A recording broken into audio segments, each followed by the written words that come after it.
getting banned, and we hadn't really seen that at all before. Let's take a look at how Elevate might be able to mix things up a little bit in this matchup. So Shiva goes early, banned by Aqua, and I like that. You know, Proofy, one of the better. There you go. Maven can put it on display. I'm like, what's her name in Wheel of Fortune? I'll spin. Vanna White. Vanna White. Is that how she does it? I don't know. Or is this the Price is Right? Do you use two hands? The Price is Right. Now you're just standing in front of it. Okay, yeah, so sorry. I apologize. Vesper and the VMP go as well. Vesper, obviously, you know, a ban we see often. I think that Shiva's more towards Proofy, where, you know, how good he was with the FAL back in Black Ops 2. Gun plays similar to that. We got 12 seconds left. Flashbang's banned again, man. Yeah. I'm not surprised. I would much rather deal with concussions than a flashbang. This is what I found funny.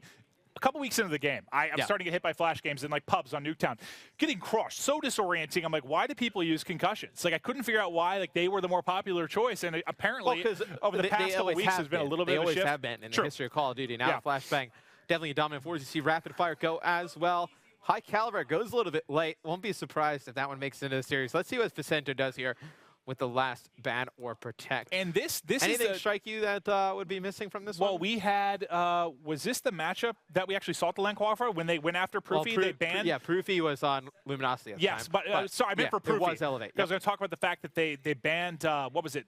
Red Dot to really try and target him. They took a quick draw to try and target him. Really reflex. There it is. So, hey, look, the brain's thinking.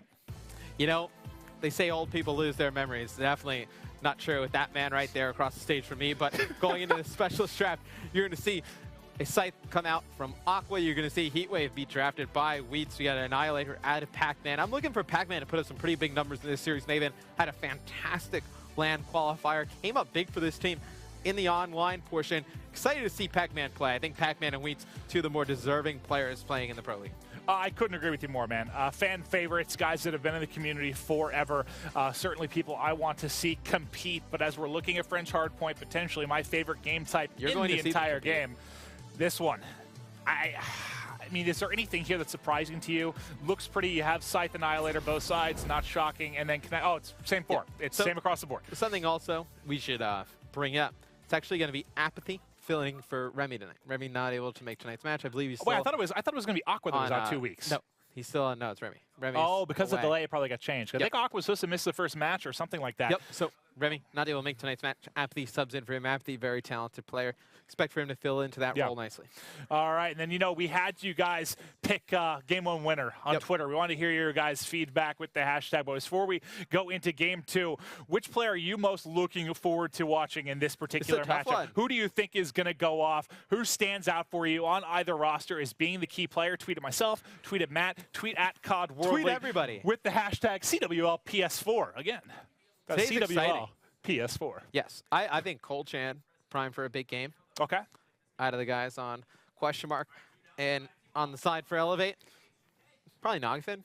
Nagafen or Aqua. I think both prime for some pretty big games. Yeah, this one, on paper, I feel like I have Elevate potentially. The reason being, this is the one match of the night I can see going in that direction. When could it go the distance? Sure. But the issues for me are when we talk about teams that had arguably kind of the best teamwork that we saw at the LAN qualifier, just watching them toss the rock around on uplink was unbelievable. I mean, it was seriously like you were watching like basketball highlights. Like the way they were dishing it around was incredible. And then on the other side, I don't know that QuestionMark has scrimmed together, period. I mean, their name definitely is fitting. Nobody knows what to expect. Have they scrimmed? This team is just a big question mark. Do they like playing together? Question mark. Yes. I have no idea. I mean, we'll see what happens. But we have seen teams in turmoil just kind of laugh it off, make a joke about it, come together and put together some, pretty nice games. Are they capable of doing that? Absolutely. And this is a team that very talented players in this team. What was it? EZG? They had that matchup against that amateur team, and they were able to come back. And that was one of the most thrilling online matches for sure leading into the league.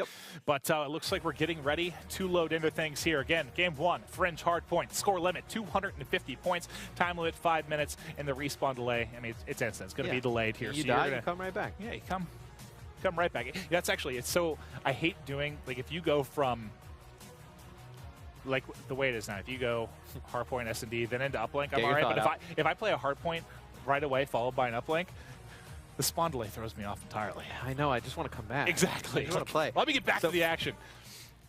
Jump into things. Here, it's going to be on board with Apathy. Going to be running that kinetic armor for Elevate tonight. He's going to be rocking the Kuda as well. I like the Kuda. You know, since some of the updates, I think it's a very viable option for the SMGs. Can I be honest? I like the Kuda primarily because the name. I just think Kuda is a very, very cool name for a sub. And there you see the headshot coming in. Apathy picks up one. Teammates grab a couple as well. Now he's got to watch out. A couple players pushing him here. He's got a couple Frank Grandmas going to go low. Let his teammates try to support him here. And no, not able to win that gunfight flying in from L. He does such a good job, though, just staying down in the hill. Got 15 not going to points challenge it. And right there, the guys of Elevate, after he goes down, just swarms in, picks up some easy kills, able to take it back. And it's going to be Proofy, I think, was going to be pushing L. They're spawned all over the place. They have players coming from Fence, Barn, and also they have one from Grandma's. You got out of Elevate. They actually spawned 2 players over at Grandma, so they should be able to get control of that as Faccento locks down the back, picking up some kills, starting off 5-1. You know, one of the players I've been seeing on a stream guide a lot lately, you know. Faccento playing a lot. I saw a 24-hour stream with him, definitely playing a ton of those S&D matches. Expect this Elevate team to be very good in that game mode, and it's really been like the story with these guys, right? Like, they're very good in S&D, like they're good in uplink, like, can they win the other respawn game modes? That's really been kind of their Achilles heel as a team, like not able to beat those elite teams in hardpoint. Well, Tacmaster going to save his life for the moment as Faccento lost him. You're right, get back in, you got a second. Able to hop back in, stays alive. Players inside of 10 coming, still gets one. Can he get a second? Are they not aware he exists? Just use your heat wave. You're going to hit them all with it. There goes the heat wave, backs him up. Faccento, you should have died 6 times. You're still alive. What are they doing? Hit him again. I don't know what I just watched. How is he alive? That was an absolute circus in and around Faccento there at 10. Is QuestionMark talking to each other? I'm like, not sure. Was he never called out during that entire process? How is that a thing? I mean, he's like... Now he gets 2 players in the back. 2 players in the streak. Yep. And you had the anchor for just a second. Unfortunately, that's going to fall, but one more player can't get back to that. That's going to be Nagafen. So Faccento allows them to kind of hold, contest that entire yard. Then he uses his streaks to get them out of the power positions in the back, but unfortunately for them, they're able to get him right back. Proofy's going to be set up here. He played his life, which conveniently was the longest life I've ever seen in a respawn game mode. If you did time from like actual damage taken and like amount of time, it still stayed alive. It was just unreal. But he was just red, got his health back. Red, got his health back. 14-3, and you know what I love about Faccento is he's a player a lot like Killa, where they're fiery guys. They're fiery guys, man. I mean, they just love to compete. Like, I can imagine, like, in their comms right now, he is just screaming at the top of his lungs. Like, he is one of the most fierce competitors we have in all Call of Duty. I think Killa definitely right up there with them. Love watching those 2 guys compete. And right now, it is Elevate putting a hurt on QuestionMark, man. Well, let's see if he can continue the hot start he's on. 16-4, picks up 2 more with the M8, and he's set up nicely. You'll see the spawn coming in. They're going to be pushing there from back barn. He decides to back up. He's got a little bit of help here on the Grandma side of tracks, but his teammate's actually going to fall, so he's about to get pinched. Nades come in. Actually, I'm sorry, HC car comes in, able to take him out, but they've got a solid 70-point advantage right now. Yeah, and it's going to be Proofy and ColeChan starting off reasonably well, and Pacman struggling right now, 4-14. Talked about how good he was during the online portion of the qualifier, and the LAN one just really struggling here early, and it's hard to get back into the swing of things when you haven't been playing as a team for a very long time. It certainly is, but they're doing a bit of a job trying to come back here, trying to fight for this, but it does seem like their team comms are off, right? We have seen these guys come back from large deficits before. Remember, at the qualifier, first matchup of the qualifier, right? Orbit with Pacman and Weens makes that comeback. It was the first one on Breach Hardpoint, so don't count these guys out. You see Nagafen with that Annihilator, 0 for 1, doesn't even get a second shot off, and that is why it's such a high-risk reward specialist weapon. If you connect with those shots, obviously one-shot kills, but when you miss like that, you are just attributing nothing to your team. I'm just going to keep going back to Faccento right now just because he's a man on a mission. Gets another one. He's 24-9. By far leading all Slayers right now. You'll see Apathy getting it done with the Kuda. Is Elevate again, if you are just tuning in, filling in with a sub. This is game number 1. Seeing if they're going to be able to hang tough here with the side of QuestionMark. But you see QuestionMark starting to come back a little bit. The guys on Elevate just pushing these hills one by one. ColeChan locking down that back alley with the Kuda. Now the hill. Not going to be in anybody's favor, but the spawns are in favor of QuestionMark, taking that back auto Grandma spawn. That's exactly what you want. Looks like Elevate going to just push straight through bricks, try and get over towards the auto tin area and lock it down. But Weeds and ColeChan picking up some kills. Proofy as well. They're able to hold this auto area. Are they going to be able to take a lot of this time? And they're all just flooding in from bricks. They get one. Can they gather some more? Nagafen with the MR6 is able to pick up 2. He picks up 3 with the MR6. Nagafen just getting it done with the pistol. The hill's still in favor of QuestionMark, though. And they're climbing back in this one. What'd I say? It was 80 point or so. Now they've got it down to 60. Slowly but surely starting to come back bit by bit. But it's still well, that's where you see the veterans really come into play. A guy like Proofy, a guy like Pacman as he picks up 2 with the HCXD. These guys are not going to let a bad start or a hot play at the beginning from Faccento really bother them for the rest of the game. They're going to keep composed, play the game they know will result in a victory, and you see them starting to march back in this one. Wheat's doing a nice job on the hill. Him and Pacman really starting to come alive. Wheat's 20-17. Him and Proofy leading the way for their squad. You see Pacman with the Annihilator. Let's see if he can actually pick up some kills with it.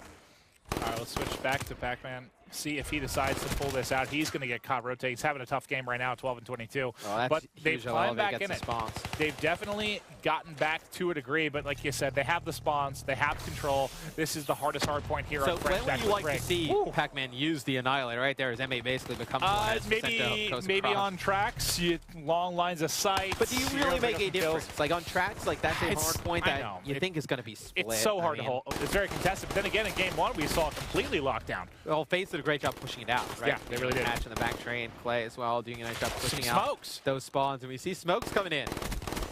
Very interesting. Don't see those too often. More on CTF, like to get closer to the other team's flags. Not as much in hardpoint, but I understand. The AR play from Elevate, pretty strong up in that top grandma window, trying to get closer to that hill and contest. And it looks like they've given up. They're just going to set up. Don't want to give the other team streaks. Speaking of which, I want to take a look here and see if anyone is really that close to streaks. We have 100 points from an HC cars, Nagafen. Apathy, 400. And everyone except for Aqua sort of working, getting close here. And that's why you don't want to keep pushing grandmas over and over and over and over again, especially when there's like 20 seconds, 30 seconds left. Yep, you're feeding them streaks. They get away with not really too much going to be coming in with the wave streaks, but you're going to see the kinetic armor hit there. Tries to check small room as well after picking one up. And the timing off a little bit there, but he's still able to get one. They've just broken that 200-point threshold.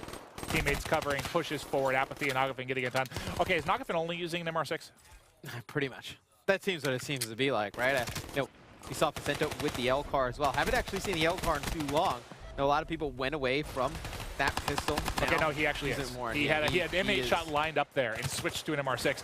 I believe that Nagafen, either he's not taking his opponents very seriously. I mean, they are up 100 points right now, but he's 27-25. It's not like he's having a poor game. No, he's doing work with it, so I really don't kind of fault the guy. You're going to see the Annihilator come out, gonna whip a shot there on a guy on the truck. It's going to be Apathy jumping over small fence, picking up Wheats, trying to control this area, but time going to be going towards QuestionMark. And no, they started to make a comeback, and then out of nowhere, Elevate gets those spawns for Grandma, able to bust that one open, put a lot of time on the hill in their favor, and now they're pulling away here. You're going to have Aqua trying to challenge a guy in bricks. He's going to get taken out. Players just flying towards the hard points. Nothing really happening here. I think you're going to see Elevate Maven have to push towards the auto, get control of that, and push straight through. Otherwise, this game could potentially get close again. All right, let's see if they can mount this comeback. Pacman coming over a wall here. He's trying to get set up with the M8 on truck. He's got one flying out from Barnside, able to pick him up.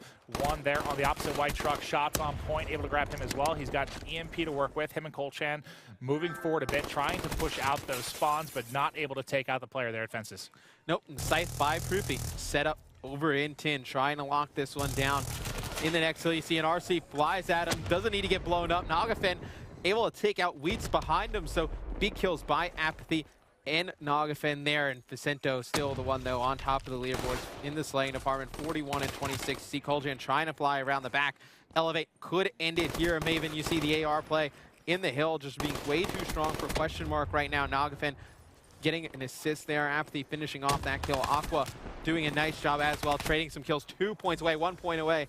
It is going to be Elevate taking game number 1 in a pretty commanding fashion. All right, and that was the Faccento show, right? He was just absolutely dominating on all fronts, locking it down, work towards streaks. He had full streaks pretty early on as well. I think he started the game. I mean, he had 20, I think, when everyone else in the game had like 8 kills. He absolutely just smashed from beginning to end. Strong game out of Faccento. Yeah, really hot start. I mean, and then he just kept building on it. A lot of players kind of slow down after that really fast-paced start that he got off of. He was, what, like 16-4 or something like that? Just unreal at the beginning. But sure, take a look at some highlights, some pretty nice plays during that. Didn't see the Annihilator really come into play. Didn't really see a lot of any of the, the specialist abilities or weapons come into play in that one. So I think, maybe as the series goes on, we see better play from QuestionMark, but that's kind of what I expected. Them to get hot in short spurts, make a bit of a fight, but just not... Certainly, yeah. And again, this is the one we talked about that had the potential to be a 3-0 if there was going to be one tonight.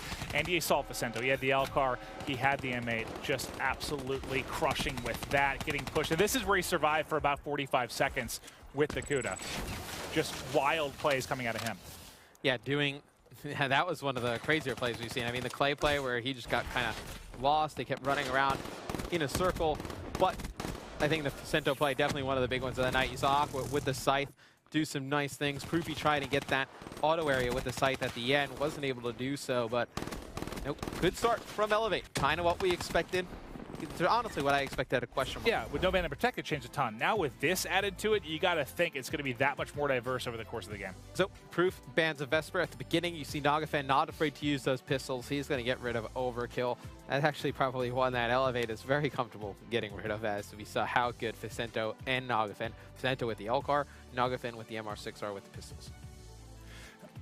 Now, do you expect to see, I mean, if you're QuestionMark right now, you're kind of, I guess, right now the underdog in this matchup, just based on the team's performances thus far, and also after losing game number 1. Is there anything you could really target, you think, to hurt Elevate, or are they that diverse that there's not much you can do to affect them in ban protect? I think Elevate's pretty diverse, that you're not going to be able to throw them off their game in the ban and protect. Well, they took out Camo. It was Pacman. So their 2, at least from the side here of QuestionMark, has been the Vesper and also active Camo. All right, so I get the Camo. I mean, you don't want players to sneak up towards the bomb. Flashes and concussions, we see both of those. Well, I think Camo is one of those ones that you leave it if you have a player in your team that likes. It's like a must-use if it's in the game, right? If you have someone that likes to use it in S&D, you keep it. If you're not a team that really likes to play around it, you get it out of the game. Did Faccento not select anything? They did this at the qualifier too. It was really weird. Yeah. Faccento decided he wasn't worried about it. But we did see what was a rapid fire was going to be the last one. They did that at the qualifier too. They didn't get rid of something. They're feeling that confident. I'd love to see how many MR6 kills Nagafen had in that first game. Just running around the starting pistol. I mean, just from what we saw. Completely demolishing. I know. I was looking at the kill feed pretty frequently too. He was picking up kill after kill after kill with that MR6.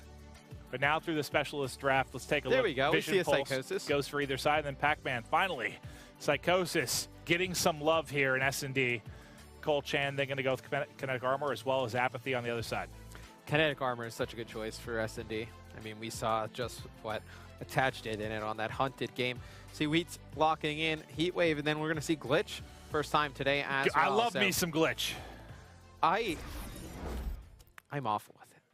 I don't think anyone's. I have no clue where I'm going. Exactly. I don't think anyone's actually I've seen so many conversations on Twitter, YouTube videos. Where am I going to end up? Is it the number of steps? Is it the amount of time?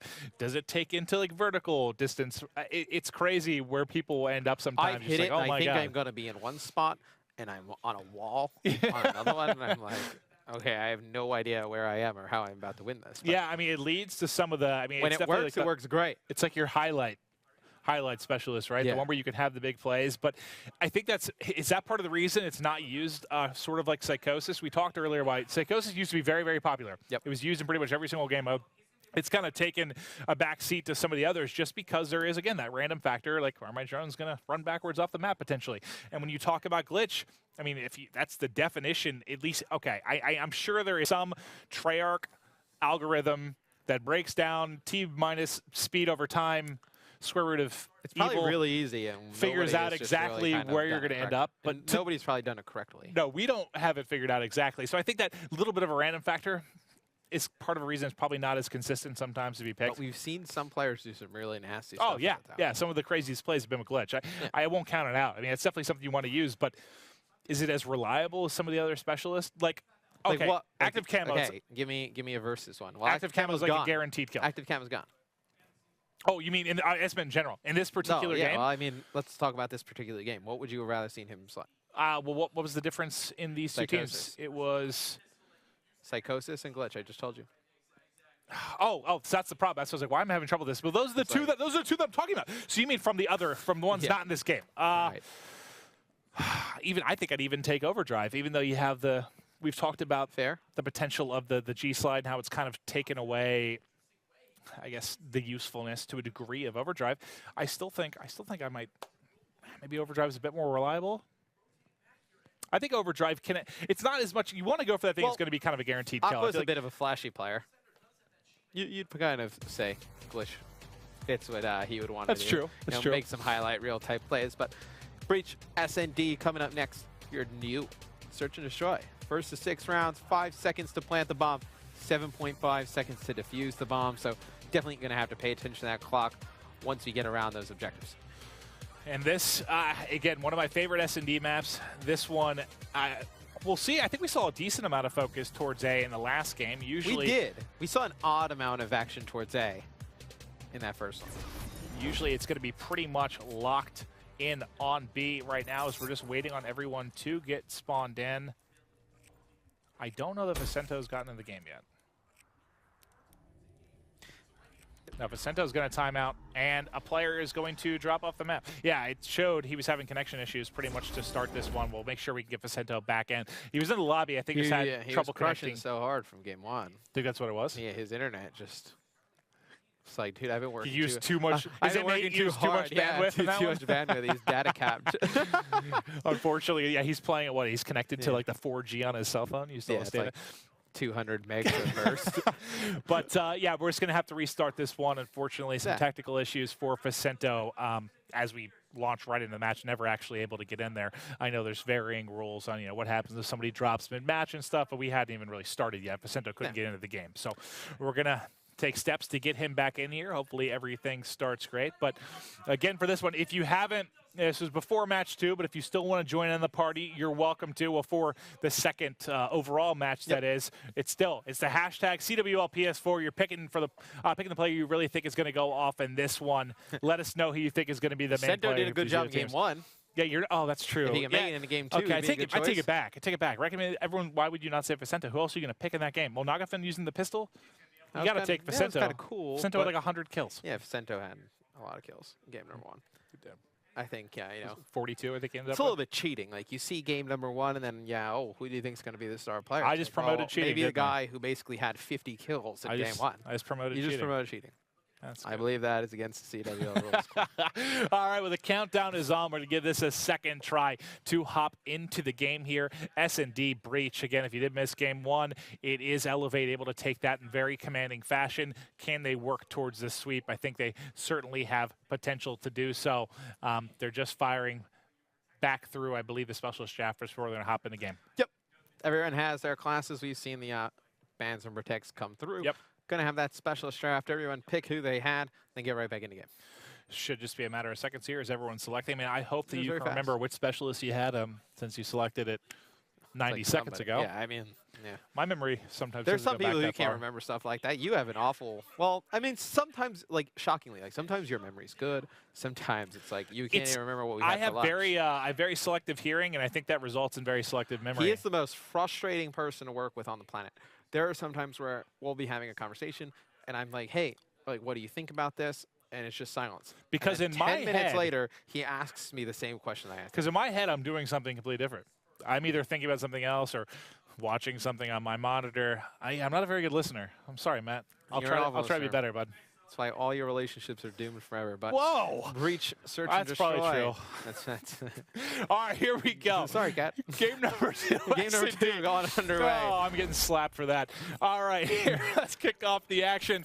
Offense up first. Going to be Proofy and crew. Let's see what they're able to do as we go into round 1. It looks like they're going for Proofy is mid-control 100% right away. challenging every time at top AC or top broken. That is like a spot on the map that was basically designed for him. Well, they've already pushed up. They've got a bit of control up top, but there's still one player to deal with. They pick him up, but they have 2 top broken, I think. Wheats, good job staying alive, getting out of dodge. The A site's completely open. Aqua decides to push through, unfortunately. Or sorry, Pacman tries to push through. Unfortunately, gets caught out by Aqua, and now this is going to give them time to rotate, and it doesn't appear they're ready for this flank. As you'll see, they're watching top middle. Proofy's got to know something's up right now. They think the full flank is on, I believe. Yeah, and it looks like Aqua has absolutely no idea where these guys on QuestionMark are. Wheats, Proofy is just wandering around. Yeah, they are able to take out Wheats. Proofy is pretty far away from anything. But this may end up actually working out for him in some odd way. Did a little around the world there, and this may end up working out. He had to check it, though, and that's going to leave plenty of time. I mean, we talk about getting close to your teammates, playing the buddy system in S&D. That was like the opposite of that was like the non-buddy system. Well, I guess they thought they were going to push all the way back around through their spawn from B, which you do see happen pretty consistently. Yep. They decided to wrap back through their own and push A more, just kind of the standard push. If you were playing on defense, just wrap from their side. You could just tell them, Matt, they were not expecting that at all. If Proofy had only gone top mid box and just tried to get eyes. Well, I think the idea was Proofy to get to top broken, right? I mean, he gets to top broken. He probably wins that round. I mean, he's able to just put down some shots on the player defusing on the bomb site, but not able to get into that position. We'll go onto the elevate side of things. For offense, you have Aqua with an HCXD. Does he elect to use it this round? Potentially could end up, picking up. Well, he's going to help. Oh, I was going to say he's going to catch Pacman in a second, but instead the timing is perfect for Pacman. There's 2. Oh. Almost gets a 3rd. So that's why he was sitting there, because if players want to hit middle very, very fast, you can hit that cut, go over to the second hard point. Yep. You really flank very, very quickly. Aqua was kind of waiting for it for a moment, but the second he went across, basically Pacman flew in behind him. It's COD timing, man. These players know the exact movements and timing of the others so well. I mean, that's why they're professional players. And you see Apathy trying to challenge Proofy able to take him out. Now it's going to be all up to Faccento. He was dominant in game 1. Can he win a 3v1 here in the second round of game 2? Not likely, but there was a player that could pull something like this off after that first game. It'd be him, and he's not even going to have a chance. He gets his head ripped off by Proofy across the mid-map. Yeah, Proofy, I think, was sitting kind of bottom broken. I think he picked up the last kill there as well. Just didn't move really from this corner. Was very, very patient. It's like, I enjoyed this spot. Able to pick up the 1 burst plus 1 bullet. I'm going to sit there. He closes it out as he was trying to hit that broken cut there to the B side. It's going to be tied up 1-1. Round 3 on its way. So, who do you want to watch here on offense? I actually want to go on with Wheats. He was using the Man of War, but this looks like it's going to be 3 SMGs going over towards A. You're going to have one player show up over at the B bomb site. Oh, look at this, Apathy in a perfect corner. I don't know if they have actually seen him. He's going to catch one guy on the wall run. He's got one player jumping in. I was going to say the timing almost worked out perfectly. Yeah. They kind of bait and switch there with the wall run, but he's able to get one, and that's about all you can ask for there. When you have both players kind of hitting you with a little bait and switch action, if you're able to at least get one, trade effectively, it's a job well done in my eyes. Proofy then able to take out Faccento. 2-1 lead here coming in for QuestionMark. Yeah, and Proofy in the middle of the map yet again. Doing a nice job blocking it down with the AR. That's what you expect from Proofy. Good AR play. Saw some signs of it in game number 1, that hard point. Here, game number 2, picking up some big kills mid-map. We're going to have the guys on QuestionMark on the defensive side of things, and I guess Hope's going to end the game. Nagafen, I believe, had timed out during that. Yeah, we'll have to take a look here, because I believe by the rules they should have tried to invite Nagafen and get him back into the lobby. We'll have to see how this is going to be taken care of here. We had an issue with Faccento, and now with Nagafen connecting to this particular connection. I mean, from what we can tell, it looks 3 and 4 bars. Doesn't seem like anyone's really struggling from that standpoint. Not sure what the connectivity issue is for this particular match. But yeah, it's just the issue of Nagafen getting back online. Yep. It's a point where, if he can't get back into the lobby soon, I believe it'll be a forfeit of the map. If he ultimately can't get back on, may unfortunately be a forfeit of the series. So we'll see. Hopefully, the last thing I want to have in game number 2 is some sort of forfeit for this roster. Yep. So hopefully Nagafen can get back in. Especially after winning game 1.